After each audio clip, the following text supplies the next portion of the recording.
Madame, Monsieur, je suis heureuse de vous retrouver pour décrypter ensemble l'actualité internationale de la semaine. Mercredi dernier, le 19e congrès du Parti communiste chinois s'est ouvert à la place Tiananmen. À ce grand rendez-vous, le président Xi Jinping s'est exprimé, lui qui est sûr de remplir pour une seconde fois. Il a dévoilé les contours de la Chine de demain. La nouvelle ère ambitionne de faire triompher le socialisme à la chinoise. Au Kenya, à moins quelques jours du scrutin présidentiel, une des 7 membres de la commission électorale démissionne. Motif, la commission en l'état ne pourrait organiser une élection crédible.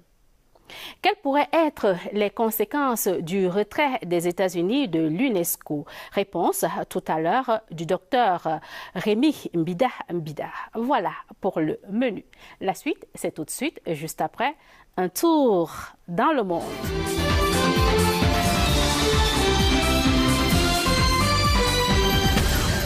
Et si les Anglais regrettaient le Brexit, 2 sondages publiés à la veille du Conseil européen tenu cette semaine révèlent que 2 Britanniques sur 3 estiment que l'actuel gouvernement négocie pas très bien la sortie du Brexit. Ils étaient en avril 35% à le penser. Ils sont aujourd'hui 53%. Des statistiques qui inquiètent. Le monde qui bouge, c'est une mouture de Philippe, Roger et Sam. La ville de Raqqa, considérée comme la capitale de l'État islamique en Syrie, a été reconquise mardi par les forces démocratiques syriennes. Cette victoire arrive après une bataille de plus de 4 mois avec le soutien des bombardements intenses de la coalition internationale dirigée par Washington. Après la chute de Raqqa, l'État islamique ne contrôle plus que 10% du territoire syrien, contre 33% en début d'année. Au moins 50 morts, c'est le bilan d'une attaque orchestrée jeudi par les talibans contre une base militaire dans le sud de l'Afghanistan. Selon le ministre de la Défense, plus d'une 60aine de soldats étaient présents dans cette base. 6 d'entre eux ont été portés disparus. 10 assaillants ont également été tués. Selon les autorités gouvernementales, il s'agissait de la 3e attaque en 48 heures enregistrée dans le pays contre les positions militaires. Le bilan des feux de brousse qui ont ravagé la péninsule ibérique depuis le début du mois s'est aggravé jeudi au Portugal. Il est passé à 43 morts selon le dernier comptage des services de la protection civile. C'est le centre et le nord du pays qui ont le plus été touchés par les flammes. Malgré sa résistance, le ministre de l'Intérieur, face à l'ampleur des dégâts, a fini par démissionner. C'est la 2e fois en 4 mois que le Portugal est frappé par des incendies meurtriers. Depuis le début de ce mois d'octobre, c'est près de 280 000 hectares de forêt qui sont partis en fumée, selon le système européen d'information sur les feux de forêt.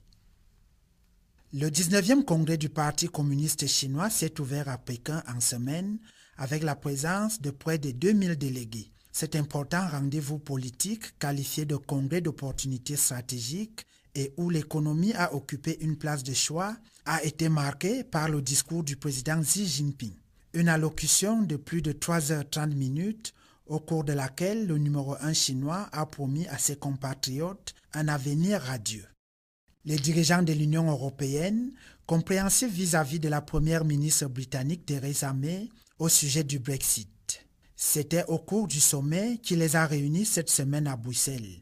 Ils ont en effet pris acte et entériné l'absence de progrès suffisants dans les négociations de divorce avec Londres, négociations commencées au mois de juin sur 3 dossiers prioritaires, le droit des citoyens expatriés, l'Irlande et sa frontière et le règlement financier. La toute nouvelle société africaine, en abrégé FISPA, Front panafricain de la société civile, réunie récemment à Bamako au Mali, n'entend pas laisser impunie la mort de l'ex-guide libyen Muammar Kadhafi.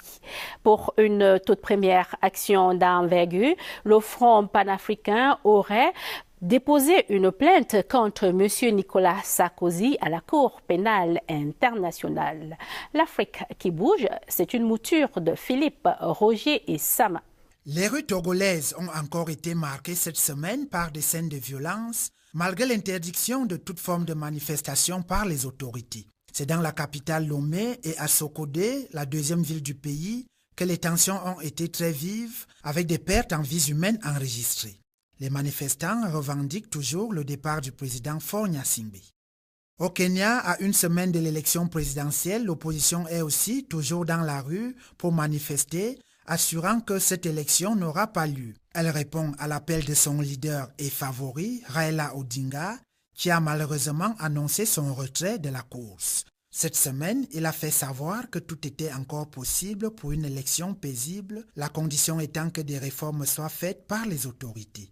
Il met principalement en doute la capacité de la commission électorale à garantir des élections transparentes. D'autres manifestations cette fois-ci à Ouagadougou au Burkina Faso, des centaines de personnes sont descendues dans la rue pour commémorer le 30e anniversaire de l'assassinat de l'ancien président Thomas Sankara.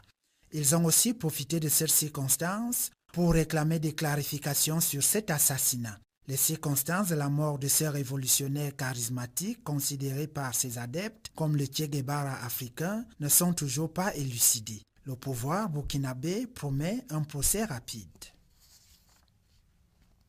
La douleur est encore vive en Somalie après l'assassinat à la voiture piégée le week-end dernier, perpétré dans un quartier commerçant et très animé de Mogadiscio, faisant plus de 300 morts et autant de blessés. Dans les hôpitaux, plusieurs personnes sont encore à la recherche des membres de leur famille dont ils sont sans nouvelles. Si un deuil national de 3 jours a été décrété au plan interne, des secours se sont mobilisés au plan international pour porter assistance aux victimes de cet attentat attribué aux islamistes Shebab, déterminés à faire tomber le gouvernement somalien dirigé par Mohamed Abdullahi Mohamed. L'Union européenne a appelé une nouvelle fois jeudi à la mise sur pied d'une commission d'enquête destinée à faire toute la lumière sur les violences post-électorales 2016 au Gabon. Selon l'institution européenne, cette enquête est le passage obligé pour le rétablissement de la paix entre Gabonais afin de garantir la stabilité du système démocratique de ce pays. Cet appel intervient dans le cadre du dialogue engagé depuis 1 an entre le Gabon et l'Union européenne.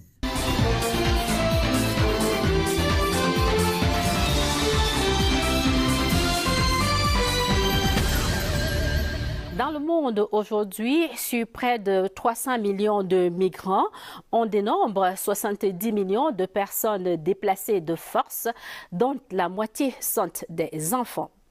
Très peu aujourd'hui bénéficient du statut de réfugié. Le regard d'Alex Fabrice Sandiou.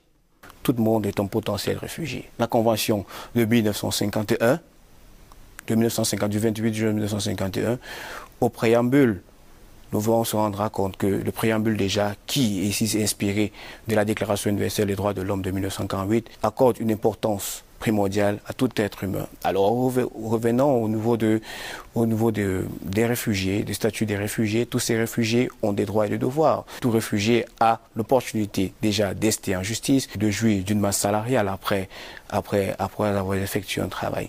Alors au sujet des migrants portés en Liban, au Moyen-Orient, de manière générale, en Afrique, accorde une certaine importance. Les pays d'accueil, ma foi, ces pays d'accueil jouissent déjà de la présence de ceux-ci au regard de leur hospitalité qu'ils offrent. Et ces migrants et ces réfugiés, ma foi, ces réfugiés aussi, de ce côté, apportent une certaine satisfaction à ces pays sur le plan infrastructurel, sur le plan démographique et sur le plan du développement aussi. Parce qu'on s'est rendu compte qu'il y a certaines sphères qui ne jouissent pas d'une présence humaine. Et qui dit présence humaine, on parle de développement qui suit. «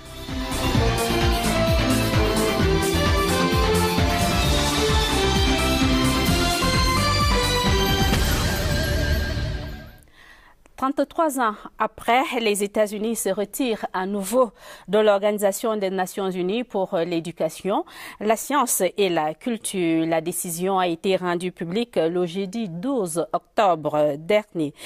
Alors que l'organisation désignait son directeur général, Mme Audrey Azoulay, hérite d'une agence onusienne à la quête de la confiance de tous les États membres. Quel serait l'impact du retrait des États-Unis? La question, nous allons la poser à notre invité, Dr Rémi Bida. Bonjour. Bonjour, madame. Vous êtes enseignant au département de diplomatie de l'IRIC. C'est bien cela, docteur? C'est cela, exactement. Voilà, on va commencer par faire plus ample connaissance avec l'UNESCO.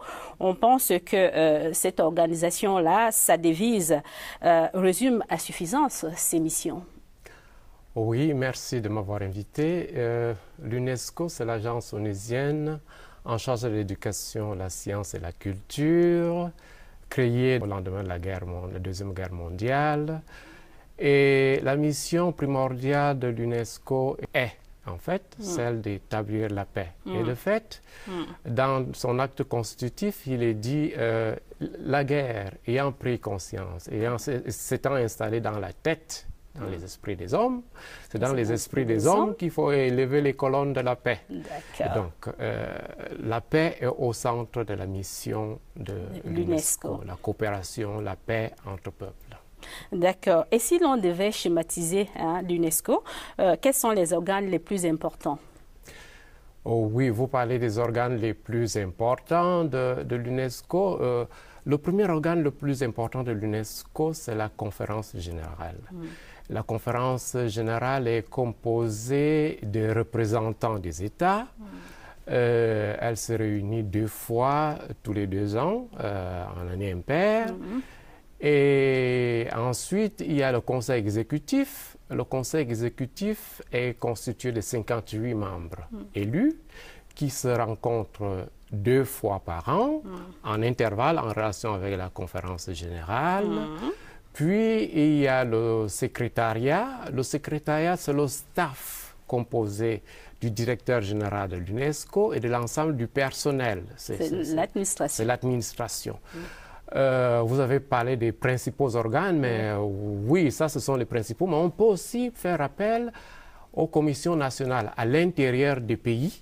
Il y a des commissions. Et l'UNESCO a cette particularité que c'est la seule organisation onusienne qui est à l'intérieur des États, cette représentation qui sert de relais entre les pays et les États. Puisque vous avez parlé des principaux, voilà les principaux. Voilà. Tout à l'heure, vous avez dit que l'une des principales missions de l'UNESCO, c'est de promouvoir la paix dans le monde. On aimerait bien comprendre quel est le processus de décision au sein de l'UNESCO. Je dirais que ça dépend de la décision. Ça dépend de la décision.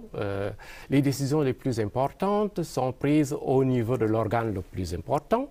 Mais si on peut parler d'une des décisions les plus importantes, c'est-à-dire l'élection du directeur général, par exemple, c'est le conseil exécutif. C'est au niveau du conseil exécutif qu'il y a le vote et la conférence générale entérine ce vote.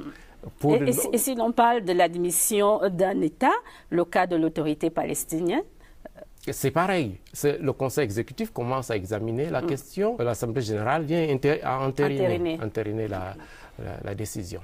Est-il possible aujourd'hui pour l'UNESCO de promouvoir l'éducation, la culture, la paix, de protéger ce patrimoine mondial sans véritablement faire de la politique, docteur? Ça dépend de ce qu'on entend par faire de la politique. Sur le plan théorique, oui. Sur le plan théorique, dans la mesure où la vision théorique, c'est de promouvoir la paix.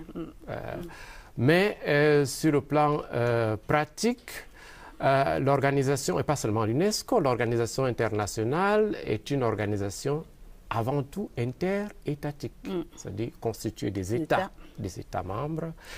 Et vous savez que chaque État membre, les États n'ont pas d'amis, comme on dit traditionnellement, les États ont des intérêts.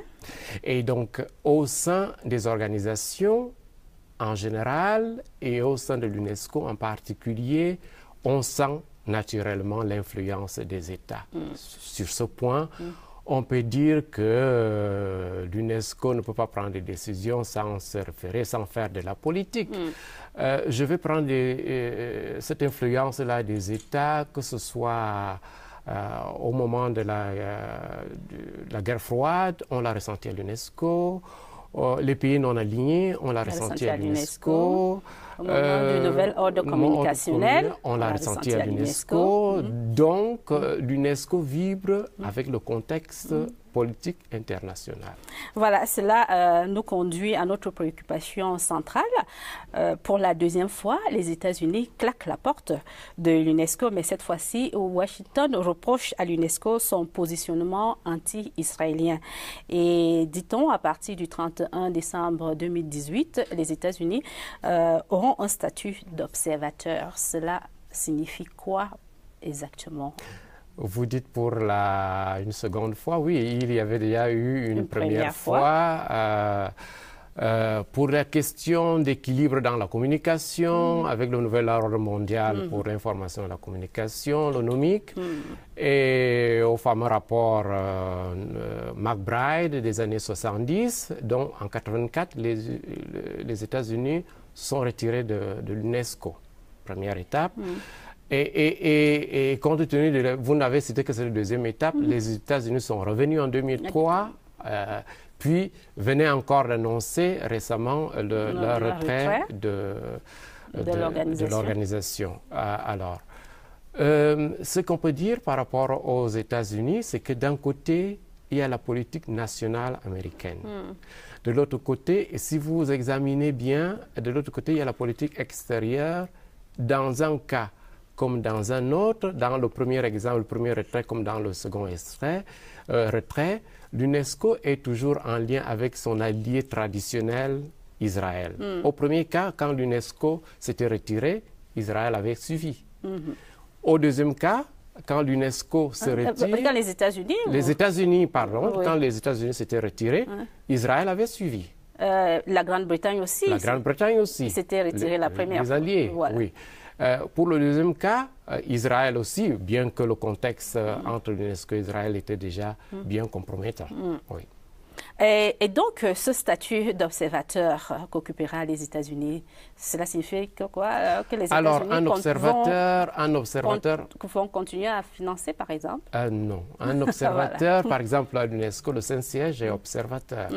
Ça signifie que l'UNESCO va continuer à avoir sa délégation permanente au sein de l'UNESCO, va continuer à assister aux réunions, mais ne va plus contribuer financièrement au budget de l'UNESCO, ne va plus prendre part au vote au sein de l'UNESCO.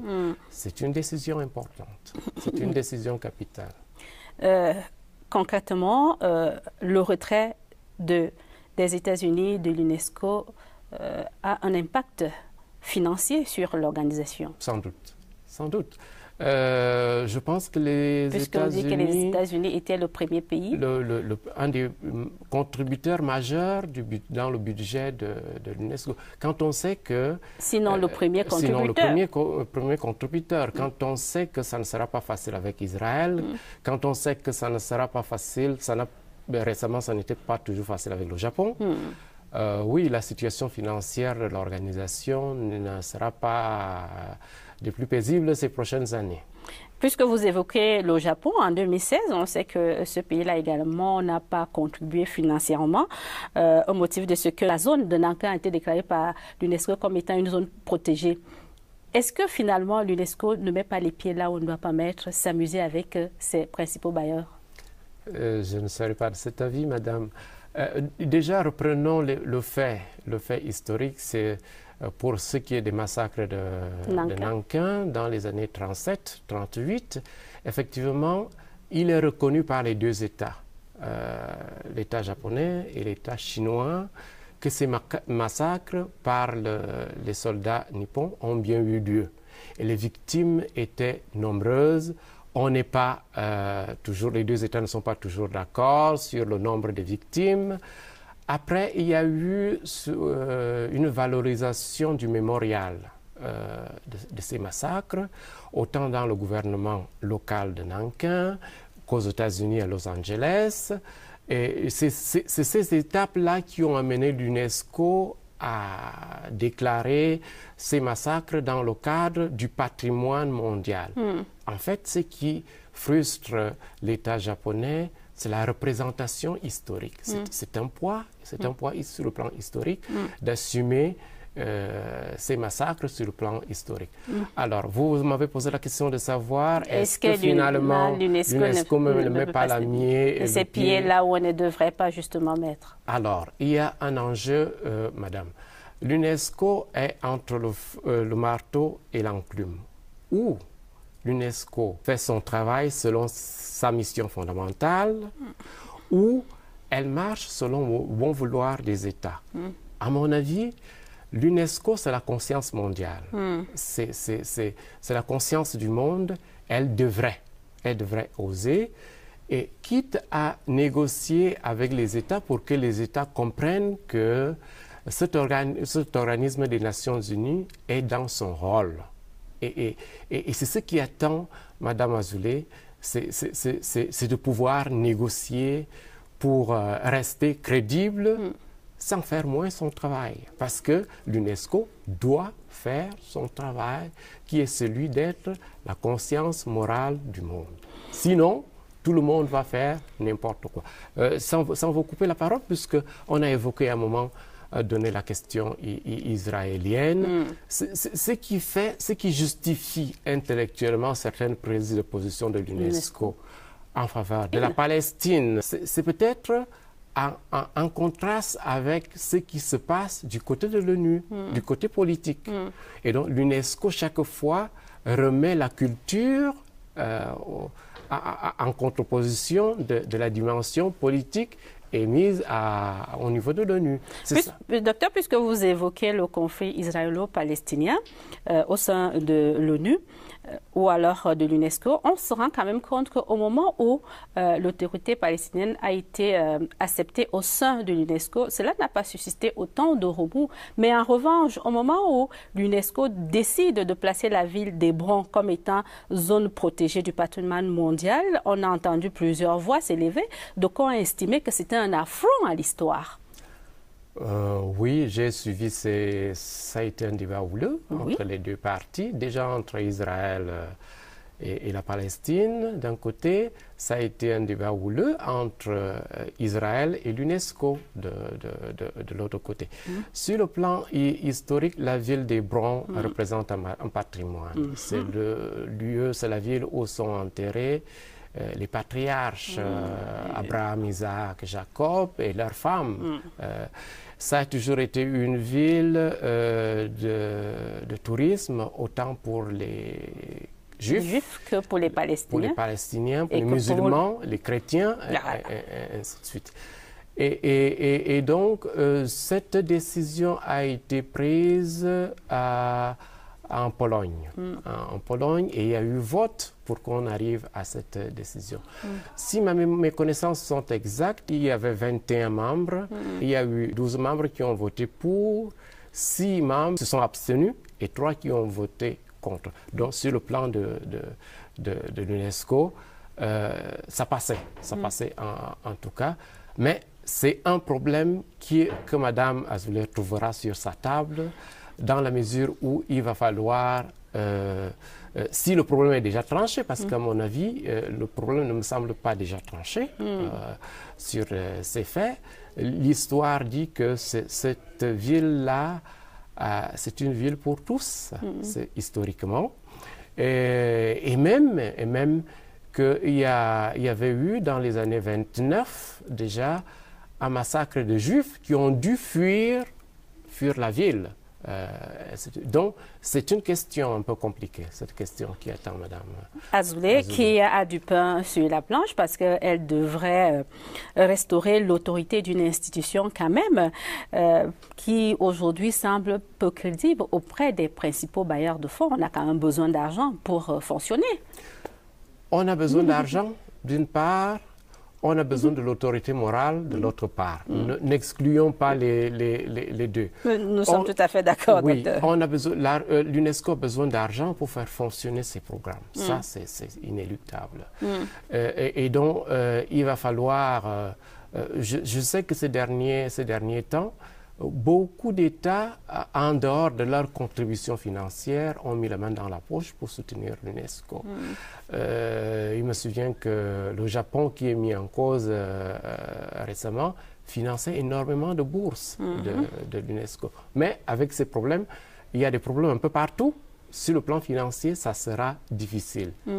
Est-ce pour autant que l'UNESCO devrait faire marche arrière par rapport à ma mission? Là, je donne mon avis, c'est non. C'est non. L'UNESCO doit... Il faut avancer, quelles que soient les difficultés. Quelles que soient les difficultés. Ça avait déjà eu lieu. Les difficultés de l'UNESCO ne datent pas d'aujourd'hui, ne datent pas de 2017. Comme tout ce que vous avez rappelé sur le plan historique, l'UNESCO a eu à gérer des crises. Et donc ça, c'est une autre crise. Et moi, je suis optimiste parce que si on l'a fait par le passé, pourquoi pas au présent? Voilà, toujours pour évoquer les conséquences du retrait des États-Unis de l'UNESCO, on a entendu un pilier de l'administration républicaine juger la décision de son pays catastrophique, parce que celui-là estime que finalement la politique étrangère de l'actuel président des États-Unis, il l'a baptisé comme étant une doctrine du retrait. La doctrine du retrait de M. Richard Haass, si j'ai bonne mémoire, c'est bien lui qui en a parlé. Oui, la doctrine du retrait incarne la politique de M. Trump. M. Trump, dans sa campagne, avait donné sa vision. Donc, il est en train d'appliquer sa vision autant à l'UNESCO, au niveau de l'ALENA, au niveau du climat. Il est en train, ça, c'est la politique des États-Unis. Et tenez-vous tranquille par rapport à l'UNESCO, lorsqu'on a évoqué le premier retrait, ce n'était pas M. Trump. La politique américaine est standard. Elle a toujours été la même. Les États-Unis sont leaders du monde et veulent conserver cette place. Ça, c'est la vérité. Oui, la politique américaine, on dit souvent que la politique extérieure d'un État ne change pas. On est d'accord, elle est standard. Mais il faut quand même reconnaître qu'en l'espace d'une année, aux États-Unis, on observe 3 retraits. Vous avez parlé tout à l'heure du climat, de l'accord de Paris. Il y a eu l'accord du libre-échange avec les voisins du Pacifique. Oui. Et maintenant, voilà l'UNESCO. Mais on a comme l'impression que, décidément, en ce moment précis, les États-Unis assènent un véritable pied de nez au multilatéralisme. C'est absolument contre la posture onusienne. C'est absolument contre la Puisque vision... le multilatéralisme, c'est à l'ONU. Oui, la vision, c'est absolument contre la vision onusienne. Mais, comme je dis, et je le réitère, ça c'est la politique américaine, la politique du leadership américain. A toujours été ainsi. Et il n'y a que le personnage Trump est atypique. Il multiplie peut-être sans intervalle, mais il y a, à mon avis, une standardisation de la politique américaine. C'est la même vision, c'est la même politique qui est contenue. Peut-être les individus l'appliquent de différentes façons, mais les États-Unis restent les États-Unis. On va achever notre entretien par cette question pour dire qu'aujourd'hui, on a l'impression que l'UNESCO est au bord du précipice, comme ce fut le cas il y a peut-être 33 ans. Cela signifie que l'UNESCO saura éviter le gouffre, selon vous? L'UNESCO est au bord du précipice, je ne suis pas de cet avis. L'UNESCO a des difficultés. L'UNESCO vit des difficultés comme elle a l'habitude d'en vivre par le passé. Je suis optimiste par rapport à ce qui attend Mme Azoulay. Elle a été ministre de la Culture en France, de Manuel Valls. Et à mon avis, elle a de la carrure pour dialoguer, pour en même temps dialoguer et imposer la vision de l'UNESCO. Je suis personnellement optimiste, mais il faudra de l'argent. Le nerf de la guerre. Le nerf de la guerre pour fonctionner, et elle saura trouver de l'argent. Docteur Rémi Bida, merci pour votre disponibilité. C'est moi qui vous remercie pour votre invitation. Merci.